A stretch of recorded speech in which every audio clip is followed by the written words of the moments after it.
Dear students, आप सभी का बहुत बहुत स्वागत है एक बार फिर से आपके अपने यूट्यूब चैनल में। तो आज हम लोग बात करने वाले हैं साइंस एमसीक्यू, ठीक है, जो क्लास 10th के लिए बहुत ही इंपॉर्टेंट वीडियो है। और आप 2023 का ये प्रीवियस ईयर सवाल है। 2023 का प्रीवियस ईयर सवाल देखिए, सेकेंडरी एनुअल एग्जामिनेशन 2023, ठीक है। और ये एमसीक्यू टाइप जो था आपका 40 सवाल 2023 में जो पूछा गया था। तो अभी जो फिलहाल इस वीडियो को कराने का मकसद इसलिए है, इस वीडियो को रिकॉर्ड करने के लिए, क्योंकि 2025 में जो आपका एग्जाम होने वाला है, जो एमसीक्यू आपका 30 रहेगा, ठीक है, 30 रहेगा, तो उसमें बहुत सारा सवाल रिपीट हो सकता है। और ये प्रीवियस ईयर सवाल है, तो प्रीवियस ईयर सवाल बहुत सारे एग्जाम में रिपीट हो जाते हैं, ठीक है। और 10th में तो पक्का रिपीट होते हैं, इसलिए ये वीडियो बहुत ही इन्फॉर्मेटिव है। तो चलिए हम लोग पूरा कंप्लीट एक एक करके पूरा 1 से लेकर 30 तक 40 क्वेश्चन देखेंगे, जो अभी 2025 के एग्जाम के लिए बहुत इंपॉर्टेंट होगा। और ये प्लेलिस्ट जो बना हुआ है साइंस का क्लास 10th का, उसमें ये अपलोड हो जाएगा दोस्तों, तो आप लोग आराम से उसको देख सकते हैं, ठीक है। और प्लेलिस्ट पूरा आप चेक कर लीजिए। साइंस का अभी डाल रहे हैं, फिर अभी इसका होने के बाद सोशल साइंस का डालेंगे, इसी में 10th का क्लास का। तो चलिए स्टार्ट करते हैं इस वीडियो को, ठीक है। ये समझ लीजिए आप, प्रीवियस ईयर क्वेश्चन है, PYQ है, और 2023 का ये फाइनल क्वेश्चन है, ठीक है। ओरिजिनल क्वेश्चन था, तो देखिए आप ओरिजिनल क्वेश्चन किस तरह से आता है, और आप बताइएगा कि आपका तैयारी अभी तक कहाँ तक हो चुका है, किस तरह हुआ है। तो चलिए पहला सवाल देखते हैं कि किस दर्पण में वास्तविक फोकस होता है, ठीक है। कौन सा ऐसा दर्पण है जो वास्तविक फोकस होता है। तो उत्तल दर्पण का फोकस जो होता है वास्तविक होता है, जबकि अवतल दर्पण का काल्पनिक होता है फोकस, ठीक है। तो पहला का आंसर होगा 2। सेकंड सवाल है कि मोटर के वाहन के सामने कौन सा दर्पण लगा होता है। मोटर वाहन के सामने कौन सा दर्पण लगा होता है। तो मोटर वाहन के सामने उत्तल दर्पण लगा होता है दोस्तों, ठीक है, उत्तल दर्पण लगा होता है। नेक्स्ट है, और उत्तल दर्पण जो है पीछे के दृश्य को देखने के लिए बहुत ही लाभदायक होता है। तीसरा सवाल होगा कि यदि एक लेंस की क्षमता -2D है, तो इसकी फोकस दूरी, लेंस की क्षमता P, ठीक है, P बराबर दिया -2D दिया हुआ है, तो फोकस दूरी बोला F बराबर बोला है, तो 1/P हो जाएगा, ठीक है। 1/P यानी कि 1/-2। और जब इसको सॉल्व करेंगे, ठीक है, जब इसको सॉल्व करेंगे तो आएगा कितना, 0.5 आएगा। तो 0.5 को फिर हम लोग 100 से गुना मारेंगे, क्योंकि मीटर में पहले होता है, तो सेंटीमीटर में आएगा। और सेंटीमीटर में आने के बाद ये 50 सेंटीमीटर हो जाएगा, लेकिन माइनस दिया है तो -50 सेंटीमीटर होगा। और माइनस से आपको पता चल गया होगा कि ये अवतल दर्पण है, ठीक है, मतलब सॉरी अवतल लेंस है, उत्तल लेंस है, अवतल लेंस है, ठीक है। आगे आगे देखेंगे चौथा सवाल की, निम्नलिखित में से किस माध्यम का अपवर्तनांक सबसे अधिक है। अधिक, तो अधिकतम देखिए हवा है, शीशा है, जल है और हीरा है। तो दिया गया ऑप्शन के हिसाब से हीरा जो होगा, और हीरा का अपवर्तनांक 2.42 आपको पता भी होना चाहिए हीरा का अपवर्तनांक।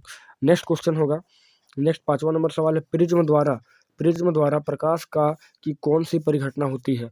तो प्रिज्म के द्वारा प्रकाश का कौन सी परिघटना होती है। तो प्रिज्म के द्वारा होता है प्रकाश का वर्ण विक्षेपण, जिसमें श्वेत प्रकाश जो है 7 रंगों में बढ़ जाता है। इसको पहचानने के लिए बेजे यानी हपीनाला या बिबग्योर आप याद रख सकते हैं। नेक्स्ट है, जरा दूर दृष्टि दोष को दूर करने के लिए कौन से लेंस का प्रयोग करते हैं। जरा दूर दृष्टि दोष को, तो इसे बायोफोकल लेंस यानी द्विफोक्सी लेंस से इसको दूर किया जाता है। बाकी अवतल लेंस से निकट दृष्टि दोष को, और उत्तल लेंस से दूर दृष्टि दोष को दूर करते हैं। नेक्स्ट 7वां सवाल होगा इस वीडियो का, कि खतरे का निशान किस रंग का बना होता है। तो वो लाल रंग का बना होता है, ठीक है। और लाल रंग इसलिए दिया होता है ताकि, क्योंकि उसका तरंगदैर्घ्य सबसे ज़्यादा होता है, और जल्द से जल्द इसका प्रकीर्णन नहीं होता, ज़्यादा देर तक वायुमंडल में ये टिका हुआ दिखाई देता है। नेक्स्ट 8वां सवाल है, विभवांतर का एसआई मात्रक क्या है। तो विभवांतर का एसआई मात्रक होता है वोल्ट, और वोल्ट को रखा गया है अलेसांद्रो वोल्ट या इटली के एक वैज्ञानिक के नाम पर। नेक्स्ट 9वां नंबर सवाल है कि विद्युत परिपथ में धारा की माप के लिए किसका उपयोग किया जाता है। यानी कि धारा की माप करने के लिए किसका उपयोग करते हैं। तो एमीटर का, और एमीटर का साइन ये होता है, ठीक है, ये होता है प्लस और इधर होता है माइनस एमीटर का। नेक्स्ट आगे बात करेंगे, और एमीटर को जोड़ते हैं श्रेणी क्रम में दोस्तों, ठीक है, श्रेणी क्रम इस तरह से श्रेणी क्रम में इसको जोड़ा जाता है एमीटर को यहाँ पर। आगे 10वां नंबर देखेंगे कि किसी बल्ब से 1 मिनट में, ठीक है, किसी बल्ब से 1 मिनट में 120 कूलाम का आवेश प्रवाहित हो रहा है, तो प्रवाहित विद्युत धारा कितना होगा। तो देखिए किसी बल्ब से 1 मिनट में, यानी कि टाइम आपका दे दिया है कितना, 1 मिनट, ठीक है, और 120 कूलाम, तो क्यू दिया है कितना, 120 कूलाम दिया है, ठीक है। तो आई चाहिए, तो आई यानी कि विद्युत धारा चाहिए। तो आई जो होगा, आई क्या होता है, तो आई बराबर होता है आपका, आई बराबर होता है Q/T। और क्यू कितना दिया हुआ था, तो क्यू दिया हुआ था आपका 120 कूलाम, और बट्टे टी दिया था आपका 1 मिनट, ठीक है, 1 मिनट। तो एक, हाँ 1 मिनट दिया हुआ था, 1 मिनट, तो 1 मिनट को पहले सेकंड में बदलेंगे छोटा इकाई में, तो 160 सेकंड होगा ये। तो 120 कूलाम और बट्टे का 60 सेकंड, ठीक है। तो 60 दूना 120, और कूलाम बट्टे सेकंड क्या कहलाता है, तो कूलाम बट्टे सेकंड कहलाता है एम्पियर। क्योंकि लास्ट में क्या पूछा गया है, विद्युत प्रवाहित विद्युत धारा का मान, तो विद्युत धारा को आई दिखाते हैं और आई का एसआई मात्रक यानी विद्युत धारा का एसआई मात्रक होता है एम्पियर, इसलिए यहाँ पे कितना हो जाएगा, तो 2 एम्पियर हो जाएगा, बिल्कुल इसका करेक्ट आंसर। आगे आगे 11वां नंबर है, 1 यूनिट विद्युत ऊर्जा का मान कितना होता है। 1 यूनिट विद्युत ऊर्जा का मान, तो वो होता है 3.6 गुना 10 का पावर 6 जूल, 3.6 गुना 10 का पावर 6 जूल होता है। नेक्स्ट है 12वां सवाल कि विद्युत धारा प्राप्त करने की युक्ति को क्या कहते हैं। विद्युत धारा प्राप्त करने की युक्ति को क्या कहते हैं, तो उसे कहते हैं जनरेटर यानी कि जनित्र। नेक्स्ट है 13वां सवाल कि लघु पथन के समय परिपथ में विद्युत धारा का मान हो जाता है। लघु पथन के समय परिपथ में विद्युत धारा का मान क्या हो जाता है, तो लघु पथन के समय बहुत अधिक हो जाता है, यानी कि बोल सकते हैं आपके शॉर्ट सर्किट जब होता है ना, तो उसको बोलते हैं लघु पथन, इसमें बहुत ज़्यादा हो जाता है विद्युत धारा का मान। आगे नीला लिटमस पेपर किससे लाल हो जाता है, नीला लिटमस पेपर, ठीक है। तो नीला जो लाल होता है वो अम्ल की वजह से होता है, अम्ल की वजह से। और लाल अगर नीला हो रहा होगा, लाल अगर नीला में बदल रहा होगा, तो वो क्षारक की वजह से बदलेगा, जैसे कि NaOH एक क्षारक है, उस तरह से। आगे 15वां सवाल देखेंगे कि निम्न में से कौन क्षार है, ठीक है। निम्न में से कौन क्षार है, ठीक है। तो देखिए HNO3 ये तो आपका अम्ल है, अगर H लगा हुआ है, H प्लस लगा हुआ होगा, तो आप बोल सकते हैं अम्ल है। आप NaCl इसमें तो कुछ लगा नहीं, तो ये लवण है, ठीक है।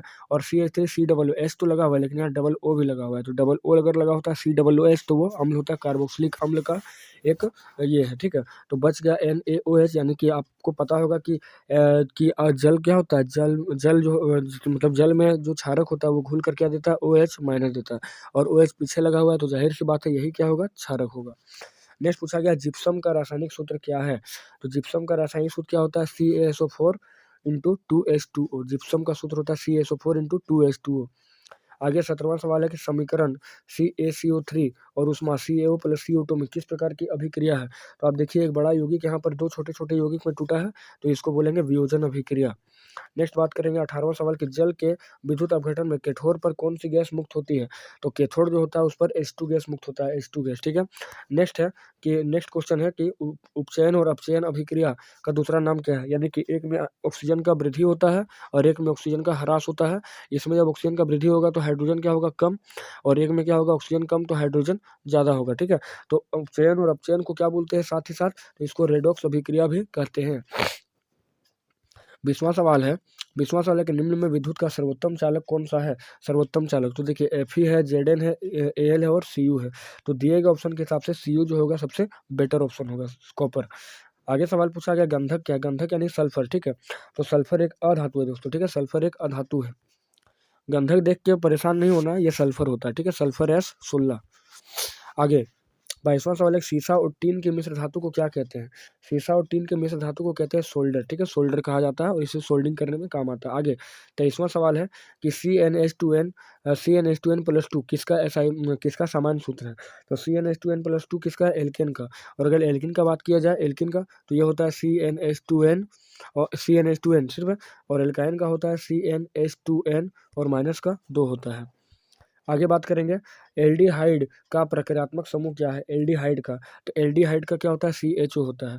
OH क्या है, OH आपका एल्कोहल का है, CO आपका कीटोन का है, और COOH किसका, कार्बोक्सिलिक अम्ल का। याद रखना सब, हो सकता है कि यहाँ पर पूछा गया था क्या, एल्डिहाइड का, हो सकता है कार्बोक्सिलिक अम्ल का पूछ लिया जाए।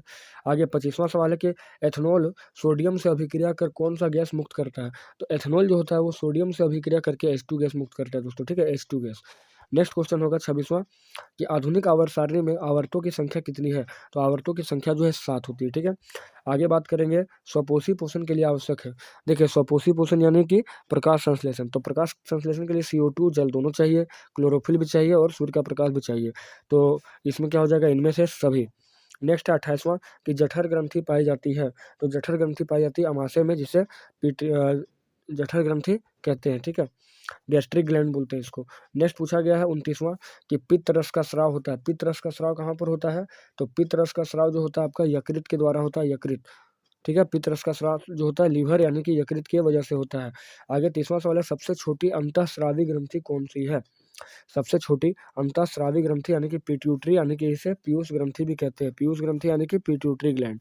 नेक्स्ट क्वेश्चन होगा 31वां कि घेंघा रोग पनपता है किसकी कमी से? तो घेंघा रोग जो होता है आयोडीन की कमी से पनपता है, ठीक है, आयोडीन। परागकोश में क्या पाए जाते हैं? तो परागकोश में पाया जाता है परागकण, ठीक है, परागकोश में पाया जाता है परागकण, और यही यही वर्तिकाग्र तक पहुँचता है, अंडाशय के वर्तिकाग्र तक पहुँचता है, यानी कि स्त्री केसर के, और वहीं से एक नया फूल जन्म लेता है। आगे बात करेंगे 33वां कि मानव में निषेचन की प्रक्रिया कहाँ पर होती है? तो वो दोस्तों होता है फैलोपियन ट्यूब यानी फैलोपियन नलिका में। नेक्स्ट है किसी जीव की जीनी संरचना क्या कहलाती है? किसी जीव की जीनी संरचना क्या कहलाती है? तो उसे जीनोटाइप कहते हैं, जीनोटाइप, ठीक है। आगे और लक्षण प्रारूप का बात किया जाए तो उसे फिनोटाइप भी कहा जाता है। नेक्स्ट है 35वां कि एक स्त्री में कौन से लिंग गुणसूत्र होते हैं? स्त्री में, ठीक है, तो स्त्री में XX होता है और पुरुष में XY होता है, ठीक है। आपको पता होगा कि मनुष्य में लैंगिक मानव में बच्चे का लिंग निर्धारण कैसे होता है? तो XX रहा महिला का और XY रहा पुरुष का, ठीक है। अगर X यहाँ से गया तो XX बनेगा यानी कि लड़की, और यहाँ से X और इससे Y गुणसूत्र गया तो XY यानी कि लड़का बनेगा। तो पूरी जो लड़का और लड़की होने का जिम्मेदार है वो कौन होता है? पिता होता है। नेक्स्ट है 36वां सवाल कि जैव आवर्धन करने वाला रसायन कौन है? तो जैव आवर्धन करने वाला रसायन जो होता है वो DDT होता है, ठीक है, DDT। नेक्स्ट क्वेश्चन है बाघ उपभोक्ता है, बाघ जो है वो कैसा उपभोक्ता है? तो बाघ दोस्तों जो है द्वितीय पोषी स्तर, ठीक है, बाघ जो है द्वितीय पोषी स्तर आता है। नेक्स्ट क्वेश्चन है चिपको आंदोलन कब प्रारंभ किया गया? तो चिपको आंदोलन जो है 1970 में प्रारंभ किया गया था, ठीक है, गढ़वाल के उत्तरी गढ़वाल के रेस्ट। तो चिपको आंदोलन जो था वो कब प्रारंभ किया गया था? 1970 में। नेक्स्ट क्वेश्चन है 39वां कि पवन चक्की से उपयोगी ऊर्जा प्राप्त करने के लिए पवन का न्यूनतम वेग चाहिए। तो पवन का न्यूनतम वेग 15 किलोमीटर प्रति आवर होता है। आगे क्वेश्चन होगा 40वां और अंतिम सवाल है कि जल विद्युत संयंत्र में किस ऊर्जा में रूपांतरित करता है? जल विद्युत संयंत्र किस ऊर्जा को विद्युत ऊर्जा में बदलता है? तो वो स्थितिज ऊर्जा को बदल देता है, किसमें? विद्युत ऊर्जा में, स्थितिज ऊर्जा को। क्योंकि पहले तो जल स्थित होता है, फिर उसमें मोटर लगा के उसको घुमाया जाता है और वो स्थितिज ऊर्जा को विद्युत ऊर्जा में बदल देता है। तो इस प्रकार आज हम लोग बहुत ही इंपॉर्टेंट 40 सवाल किए हैं, 40 सवाल कर चुके हैं हम लोग, किसका? साइंस का, ठीक है, साइंस का। और आगे जो वीडियो आपको साइंस का मिलने वाला है वो 2024 का मॉडल पेपर मिलेगा, और फिर उसके बाद 2024 का फाइनल क्वेश्चन, ठीक है। और आपको और 5 वीडियो आएगा दोस्तों, 5 वीडियो और ऐसा वायरल क्वेश्चन आएगा, 5 वीडियो, 5 जिसमें आपका 30 सवाल फाइनल इस बार सिक्योर हो जाएगा, ठीक है। और उसके बाद 2025 का मॉडल पेपर आने ही वाला है, तो उसका सबसे पहला सॉल्यूशन आपको इसी चैनल में मिलेगा, ठीक है। और 8 क्लास के लिए भी सॉल्यूशन दिया जा रहा है, 8 के लिए, 9 के लिए। तो जितने भी छोटे भाई बहन हैं सबको आप इस चैनल के बारे में बताएं, और प्लेलिस्ट के माध्यम से सारे वीडियो को अटैच किया जा रहा है। तो इसी प्रकार चैनल को सब्सक्राइब करके बेल आइकन को प्रेस करके रखें ताकि सारे लेटेस्ट नोटिफिकेशन आपको मिले। तो थैंक्स फॉर वॉचिंग।